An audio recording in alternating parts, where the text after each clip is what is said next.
Et bonjour à tous et bienvenue pour un nouveau récap de Dynamite sur Squash FM, c'est Dumble J et je vous propose qu'on perde pas plus de temps et qu'on attaque tout de suite. On se retrouve cette fois dans l'épisode de Dynamite à Cincinnati. Alors clairement, s'ils peuvent éviter de retourner dans cette arène, parce que le public avait pas l'air d'avoir grand chose à faire. Pourtant il y avait un peu plus, je crois qu'il y avait dans les alentours de 1200 personnes, 1100-1200 personnes, quelque chose comme ça. Et ça se sent pas. Hein. L'arène avait l'air d'être plutôt remplie, mais on n'a pas vraiment ressenti le nombre, je trouve, dans cette arène-là. Donc ouais, public pas très très engagé, et pas très très engagé en tant que spectateur non plus. Après, il y a peut-être une excuse aussi, le show était pas non plus incroyable. On va faire le point, et on commence tout de suite avec le show qui s'ouvre avec MJF et Adam Page qui se confrontent en promo. Voilà, MJF qui dit qu'il veut mettre Adam Page en colère parce que voilà, il est vulnérable quand il est en colère, donc il va faire un petit peu des trucs de cheap hit. Voilà, il va parler voilà, de Adam Page qui est alcoolique, etc. Bon, c'est des trucs qu'on a déjà vu 40 fois pour toutes les personnes qui affrontent Adam Page. Puis il me semble que MJF a déjà fait à peu près cette promo là la dernière fois qu'il avait affronté Adam Page. Donc bon. Et Adam Page, bon voilà, il aurait pour qu'il a toujours pas donné le match pour le titre au final. Donc s'il veut, bon bah il a qu'à utiliser son contrat parce que sinon bah c'est Kalash. MJF du coup il répond à la provocation et il dit qu'il prend son contrat et il a l'impression de s'être fait avoir. Donc ce qui est quand même con, c'est que MJF a toujours été placé comme une espèce de manipulateur un peu intelligent, etc. Là il se fait avoir un peu bêtement alors qu'il avait quand même trouvé plus ou moins sa ligne de conduite depuis le début.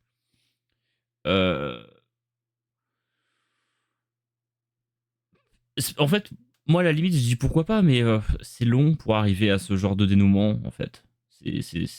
Ça a pris beaucoup de temps pour ça, je trouve. Et alors que, par exemple, on m'aurait mis le MJF contre Mystico qu'on avait l'air de nous utiliser il y a 1 ou 2 mois, bah j'aurais été très content de voir MJF dans ce match-là. Et là, bah du coup, je suis un peu... J'aurais bien aimé avoir Adam Page, en fait, avoir une défense un peu tranquille contre probablement un mec de upcard que tu veux monter d'un coup, contre un Josh Alexander ou voilà un mec de ce niveau-là, on va dire, qui d'un coup se serait levé des rangs et aurait montré quelque chose. Même Michael Fletcher potentiellement, comme il avait pas pris le titre à All In, j'aurais bien aimé voir Michael Fletcher affronter Adam Page. Tu vois, même si tu perds, c'est pas grave parce que Adam Page est tellement au-dessus que tu perds rien, mais ça te met en avant tout de suite, quoi. Ça te donne une première chance pour le titre mondial, etc. Donc, je sais pas, je pensais que c'était un bon moment pour ça. Ce Forbidden Door, c'est rarement un pay-per-view où il se passe non plus énormément de choses dans des changements de titres, etc. C'est plus un show entre guillemets feel good la plupart du temps, donc on aurait pu, on aurait pu y faire quelque chose de plus tranquille, je pense, que nous balancer directement MJF. Bon après, comme MJF devait y passer, j'imagine à un moment, on s'en débarrasse tout de suite. Mais je sais pas, c'est pas le contexte me plaît pas énormément autour de ce match. J'ai l'impression que c'est forcé et ça me plaît pas des masses. Donc puis j'ai l'impression que c'est un peu l'ambiance globale autour de ce match. Hein, c'est que personne n'avait trop envie de voir MJF affronter Adam Page là. On avait tous envie de voir quelque chose d'autre et on se retrouve avec ce match là qui est un peu une solution de facilité. Donc ouais. Pas le segment d'intro est pas non plus incroyable en plus, donc vraiment pas grand chose à retenir de ça. Si ce n'est qu'Adam Page est plus intelligent qu'MJF. Et derrière, petit match solo, Kevin Knight contre Moxley. Moi j'ai bien aimé le match. Le match est plutôt sympa. On est un peu comme sur un bis repetita de la semaine dernière avec le match contre Mike Bailey où c'est un peu le même scénario où voilà, Kevin Knight il y va avec le cœur, mais Moxley est juste plus fort que lui, c'est un meilleur catcheur que Kevin Knight, mais ça permet à Kevin Knight de se mettre en avant, de dire qu'il est pas si loin que ça de Moxley parce qu'il lui donne du mal, mais il y a quand même une distance qui sépare les deux et donc Moxley ça le repositionne comme étant comme quelqu'un de fort dans la carte d'AEW. Et donc ouais, ça paraît assez logique de le voir gagner ce match-là. Ça donne un match plutôt sympa pour ouvrir le show. Moi, ça m'a plutôt plu. Et ouais, Moxley marche super bien dans ce genre de confrontation, donc c'est cool ici. Derrière, Darby Allin, qui débarque avec son sac mortuaire. Comme la semaine dernière, il avait enfermé Wheeler Utah dedans. Ça part à la bagarre. Il enferme à nouveau Utah à l'intérieur du sac. Claudio arrive derrière pour sauver Utah. On a Ospreay ensuite qui arrive pour faire le save alors que Claudio, lui, quand il arrive, essaye d'enfermer Darby dans le sac également à son tour. Donc Ospreay arrive et c'est là qu'ils annoncent qu'il défie Mox dans un steel cage match Lights Out. Donc du coup Lights Out, juste il n'y a pas de répercussions, on va dire, sur ce qui se passe à l'intérieur de la cage. Donc voilà, ils peuvent pas se prendre d'amende, ils peuvent pas se faire virer en fonction de ce qu'ils font, histoire de dire voilà, il n'y a pas du tout de règles, quoi que ce soit. Donc il y a encore plus que pas de règles. Mais ouais, du coup, voilà, l'équipe Ospreay contre l'équipe Moxley. Ils vont annoncer les équipes un peu plus tard, de toute façon, on va y revenir. Mais ouais, un segment plutôt sympa. De toute façon, Ospreay, il fonctionne trop bien, donc il est cool dans ce genre de truc. Puis c'est cool de le voir revenir. Il avait dit qu'il aimerait bien revenir avant Forbidden Door. Qu'il voulait s'en pro Death Rider. C'est bien aussi que ça le permette peut-être de mettre ça derrière lui assez rapidement. Pareil pour Darby, j'ai l'impression qu'on concentre tout un peu au même endroit. Et en fait, c'est le truc qui me donne un peu cette impression de Forbidden Door, c'est que j'ai l'impression qu'ils veulent se débarrasser de beaucoup de storylines qu'ils avaient prévues et qu'ils veulent toutes mettre au même endroit pour dire c'est bon, on les a fait, maintenant on peut faire autre chose. Donc, ça me donne un peu cette impression-là avec MJF, ça donne un peu cette impression-là avec Ospreay, Darby, Death Riders, etc. J'ai assez peu de doutes que les matchs seront sympas derrière, mais j'ai un peu l'impression qu'on a rush pas mal de trucs pour tout foutre ensemble et tout se dire bon voilà, c'est bon, c'est fait, et comme ça on est tranquille pour l'out. Je sais pas. Après, bon, le match là, je pense qu'il va être sympa, donc moi ça me va, mais c'est vrai que ça fait bizarre. Petit 3 contre 3, Willow, Queen Aminata et Alex Windsor contre Tekla, Sky Blue et Mercedes Monet. Je trouve le match assez anecdotique, c'est pas mauvais, c'est pas très bon non plus. J'ai jamais l'impression qu'il se passait grand chose dans le match. Pour une fois, Willow a un match de Dynamite, donc je vais pas me plaindre. Elle a pas annoncé qu'elle allait avoir un match à collision, donc incroyable mais vrai. Mais ouais, match sympa. Mais ouais, il y a pas grand chose à redire. Ce qui se passe de intéressant, c'est à la fin du match où Athena se fait au Tony Storm qui regardait le match depuis le balcon. Alors là, c'est la team gentille qui gagne à la fin. La team de Alex Windsor, Queen Aminata et Willow qui gagne le match. Et du coup, à la fin, Athena vient agresser Tony Storm sur son balcon. Du coup, bagarre dans le ring, etc.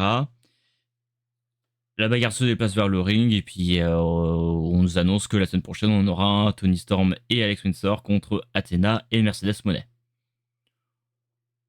Belle affiche sur le papier.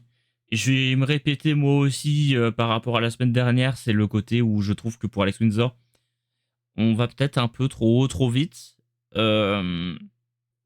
Parce que là, pour l'instant, si on la compare aux trois autres, elle paraît vraiment en dessous. Elle n'a pas non plus le background des trois autres qui va être avec elle sur le ring. Donc c'est un peu un âge boomer. Je trouve que c'est quand même lui donner beaucoup de responsabilités. Au vu que du fait qu'elle vient d'arriver, c'est quelque chose que AEW fait souvent avec ses nouvelles signatures féminines. Donc j'espère que ça va bien se passer pour elle. C'est une bonne catcheuse, donc j'en doute pas trop. Mais je trouve que c'est pas la mettre dans les meilleures dispositions quand même et te donner les meilleures chances pour qu'elle réussisse. C'est surtout ça, moi, que j'aime pas. C'est que tu pourrais prendre plus ton temps et gagner un peu de trucs. Tu forces un peu le truc, ça va, c'est cool, les gens prennent bien, puis elle est cool, donc voilà. Mais tu prends le risque quand même que ça ne marche pas. Et tu fais ça très souvent. Donc, et il y a plein de fois où ça a juste pas marché, où t'as des personnes qui se retrouvent à Ring of Honor, alors que un mois après être arrivé, il y avait un shot au titre mondial. Là où t'as des personnes qui sont en tour ressort depuis un an et qui n'ont pas eu de shot mondial sur 12 mois. Quoi.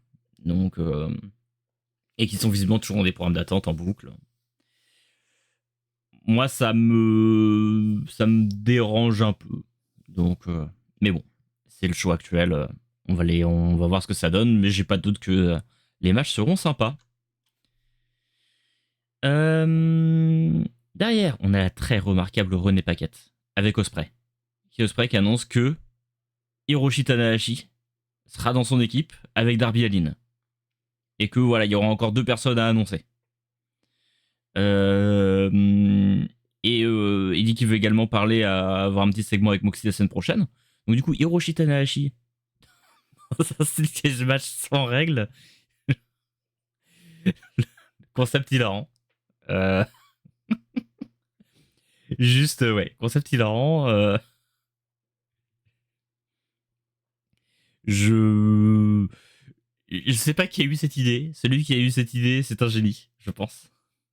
En plus, je crois qu'après, ils annoncent Kota Ibushi, qui a fait un message sur Instagram en disant moi j'ai dit oui, mais comment ça je suis dans un steel cage match. Je pensais pas que c'était une vraie idée, une vraie info.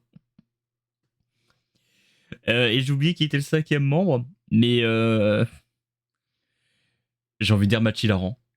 Euh, c'est quand même une belle affiche sur le papier. Ça donne envie d'être vu. C'est un match qui risque de partir un peu dans tous les sens. Puis bon bah il va y avoir que des bons catcheurs sur le ring et Darby Allin.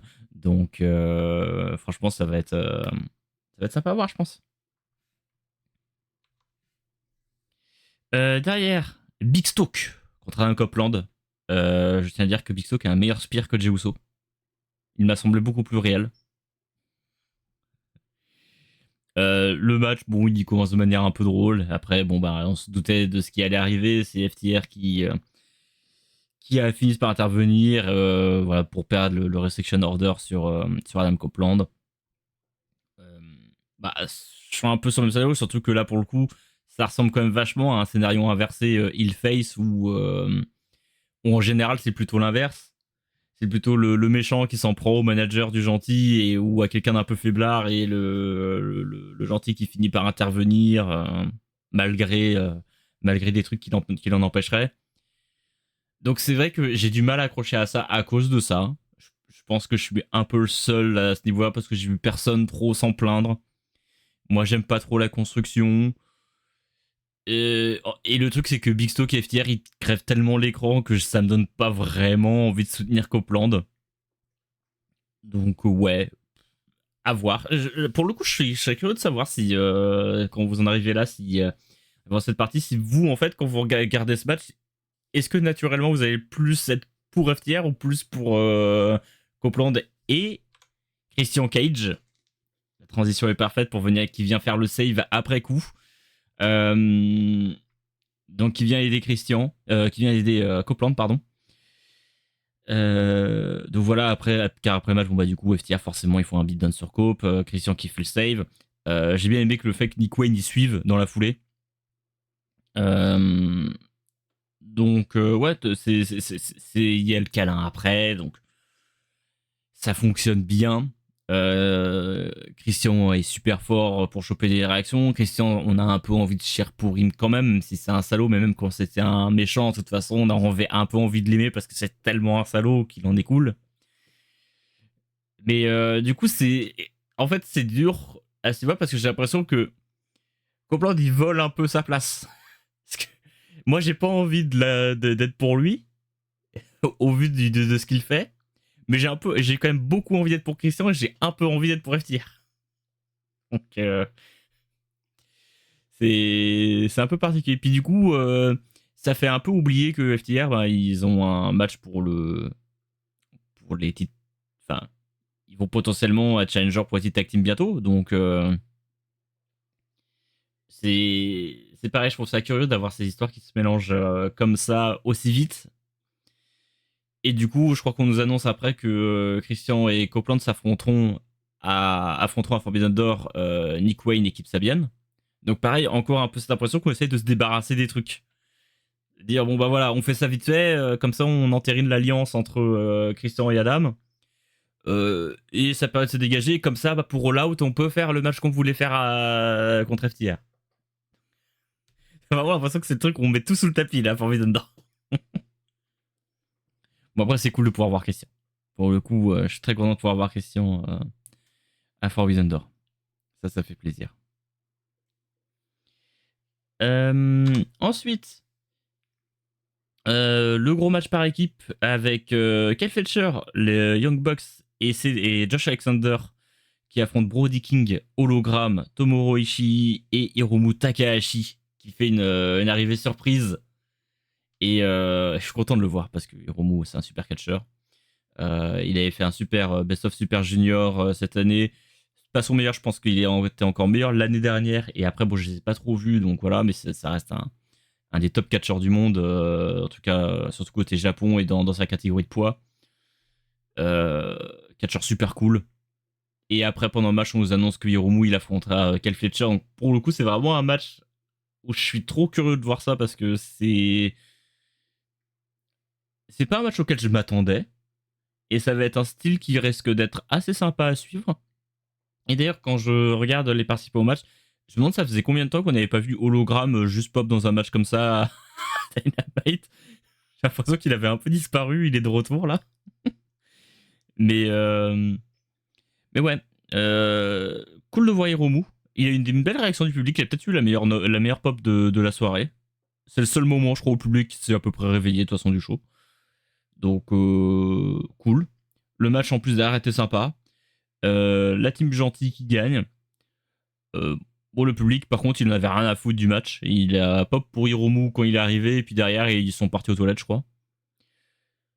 Donc, bonne impression globale, parce que c'est cool de voir Hiromu. On voit que ça s'accélère pour Forbidden Door un petit peu. On commence à annoncer un petit peu les matchs qui se mélangent, etc. Donc, très sympa. Très sympa de voir ça. Match auquel je m'attendais pas du tout. Et du coup, bah, je suis content de me faire surprendre. Pour le coup, je suis agréablement surpris parce que je suis surpris. Et en plus, avec une bonne surprise. C'est, oui, je dis surpris pas mal de fois. Ça fait un petit puissance 4. Derrière, on a une petite promo, Okada et Swerve. Un peu bis repetita de la semaine dernière. On tente de mettre un peu plus d'intensité. Mais on a déjà dit, j'ai l'impression, ce qu'il y avait à dire la semaine dernière dans la promo de Swerve au même endroit. En fait, c'est le truc que j'ai du mal à comprendre parfois avec AEW. C'est cette volonté parfois de vouloir répéter un peu les segments, mais surtout de jamais changer le cadre. Il le répète de la même façon au même endroit. Swerve, il avait fait sa promo devant le ring avec René sur la rampe d'entrée comme ça. On aurait pu changer le cadre au moins pour que ça se voie moins. On aurait pu le faire backstage, on aurait pu le faire sur le ring. Au niveau des commentateurs, je sais pas, mais ça fait rire qu'ils le fassent au même endroit. Vraiment, on essaie même pas de cacher que bon, on avait peut-être pas tant d'idées que ça, donc on le fait dans le genre là, on le fait 2 fois de suite au même endroit, sur le même format. Mais on fait monter un petit peu la tension où voilà, on commence à parler un petit peu du genou de Swerve. Là où Okada, bon, bah, lui dit clairement, bon, bah, si ton genou il est mort, bah, je suis meilleur que toi, donc je vais gagner. Okada termine par un beach. Et du coup, bon, bah, ça veut s'en prendre un petit peu physiquement. La tension monte, la sécurité arrive. Bon, moi, de toute façon, le match, moi, il m'était déjà vendu de base. Il y a un petit, voilà, on rajoute un petit événement de storytelling avec cette histoire du genou de Swerve. Donc, ça peut être un match sympa. De toute façon, ça va être un match sympa parce que c'est 2 excellents catcheurs. Donc ouais, pressé d'y être aussi. Un match de beau calibre pour le coup. Potentiellement un petit show stealer également. Pressé d'y être. On enchaîne derrière avec Moxley. Qui du coup apprend que Tanahashi sera dans l'équipe Ospreay. La réaction de Moxley il rentre. Tanahashi Tanahashi le président de NJPW. Très drôle. Du coup derrière on le voit aller dans le backstage des jobbers où bon bah du coup il va recruter les Bucks. Et dans le graphique, un peu après, on apprend aussi que Gatekid sera dans l'équipe. Donc, ça fait bizarre de se dire que Gatekid est là, alors qu'il a zappé tout le G1. C'est particulier. Alors, est-ce que c'est juste un coup de chance pour l'élite? Il se fait clear médicalement juste là, dans la semaine entre deux, et du coup, effectivement, ou alors il s'est fait clear milieu de G1, mais comme il avait zappé trop de matchs, ils se sont dit bon vas-y dans tous les cas reviens pas, repose-toi et sois prêt pour Forbidden Door ou pour la suite. Je ne sais pas trop, mais c'est vrai que c'est particulier de voir que Yakid revient juste pour Forbidden Door. Déjà que le public japonais commençait à un peu se retourner, mais se retourner premier degré, pas pour une question de kayfabe ou quoi contre Kid. Je pense que ça va pas trop améliorer ses relations avec ce public-là. Euh, je pense qu'à terme, il faut Gabe Kidd signe à All Elite, quoi, parce que ça va être compliqué pour lui de faire sa carrière à New Japan avec un. Même si là, pour le coup, c'est peut-être pas forcément de sa volonté, mais avec un double discours pareil, que ce soit dans les actes ou dans les paroles, parfois. Vas-y, c'est une show elite. Voilà, je pense que la cassure, elle va être faite avec le public japonais hein, pour Gekill. Ça me semble compliqué pour lui en tout cas là-bas. Le main event, quelle déception! Quelle déception ce main event. Je m'attendais, enfin j'étais super content de voir qu'on nous annonçait The Ops contre LFI, donc la France Insoumise, qui affronte le NPA. Je m'attendais à un truc qui allait durer un petit peu longtemps, etc. Sauf que les titres seraient pas en jeu, donc je m'attendais peut-être à une victoire, peut-être un peu sur le fil des Ingo Bernales. Bon, on est sur un match un peu court, qui j'ai l'impression décolle jamais trop non plus. Ouais, match un peu rushé, j'ai l'impression. Match où peut-être sur la fin on s'est retrouvé, bon bah on a plus le temps, donc on vous cut 5 minutes. Ouais, bah du coup déçu. Surtout que du coup The Ops gagne, clean. Donc bah c'est fini quoi. J'étais trop content de voir LFI dans un main event de Dynamite. Je m'attendais à ce qu'il y ait une suite à ça, surtout bah voilà, comme les titres étaient pas en jeu, peut-être qu'ils allaient gagner pour derrière s'affronter à Forbidden Door pour les titres ou quelque chose comme ça. Et surtout que The Ops, bon bah c'est pas non plus comme s'ils défendaient les titres toutes les semaines. Je me suis dit bah tiens, tant qu'à faire pour une fois qu'on fait quelque chose, profitez-en, faites un truc. Et bah non, ils ont eu la flemme. Donc bah certes, déçu, vraiment déçu pour le coup. Et ouais, bon bah victoire de The Ops. Moi en fait cette décision là, ça m'a fait pas trop. Le match est pas mauvais intrinsèquement, hein, mais ça doit être, je sais pas, peut-être un 6,5 sur 10, quelque chose comme ça. J'aurais bien aimé avoir un 7,5 au moins. Tant pis. Tant pis, on va dire occasion ratée, je trouve. Et on termine le show sur Adam Page qui est qui est backstage et qui du coup se fait agresser par MJF dans le parking. Enfin, il est dans le parking et il se fait agresser par MJF. L'agression un peu violente, etc. Bon. Bah, ce qui est bien, c'est que dans ce show-là, on a vu MJF que 2 fois et pas 3 fois, comme les 4 dernières semaines. Mais comme c'est ce que je me suis mis dans mes notes, mais j'aurais probablement été plus hype pour ce match si on m'avait pas fait bouffer à outrance du MJF pendant 5 semaines et qu'on l'avait fait partir dans tous les sens comme ça tout le temps. J'aurais préféré peut-être qu'il chope le match de manière plus classique. Enfin, je sais pas, comme il avait le contrat, fallait bien trouver un truc. Ça donne vraiment l'impression qu'on se débarrasse du title shot parce qu'il emmerde tout le monde visiblement, ce title shot. Alors pourquoi l'avoir donné? Je sais pas. Et moi je suis déçu parce que je voulais voir Mystico à Forbidden Door. Et je voulais voir Mystico à Forbidden Door. On m'avait teasé un MJF Mystico. En plus, quand MJF a pris le titre CL dernièrement, je me suis dit, ah tiens, peut-être qu'au final ils vont décaler le truc, qu'on va nous mettre un Adam Page Mark Briscoe à Forbidden Door, ou un match un peu ouvert, et du coup on mettra un MJF contre Mystico, etc.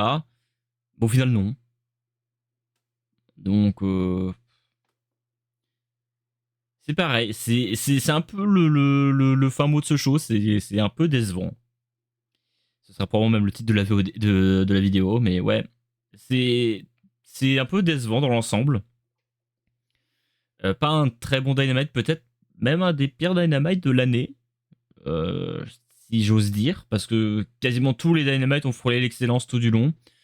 Alors c'est pas parce que c'est le moins bon que c'est mauvais, loin de là, mais on est sur un show un peu moyen et on nous avait habitués à des excellents shows quasiment toute l'année, donc forcément ça fait un peu une différence. Donc ouais, j'ai pas trouvé ça incroyable. N'hésitez pas à me dire si voilà, si peut-être que j'en fais trop là-dessus, mais j'espère que pour la semaine prochaine on fera un peu plus d'efforts au niveau de ce qu'il y a à faire et qu'on nous offre un peu plus. Je pense qu'il va être temps de nous offrir quelque chose de sympa et d'écrire quelque chose de cool pour Forbidden Door. Il reste une semaine avant que le show n'arrive. En plus, on sera à Glasgow, je crois, dans une arène qui va être pleine à craquer, où il va y avoir plein de monde. Il me semble que je crois avoir cru lire qu'il y avait plus de 10 000 personnes dans l'arène, un truc comme ça. Donc, il y a un gros show. Gros show à venir. Donc, ouais. J'espère qu'il se passera des trucs, quoi.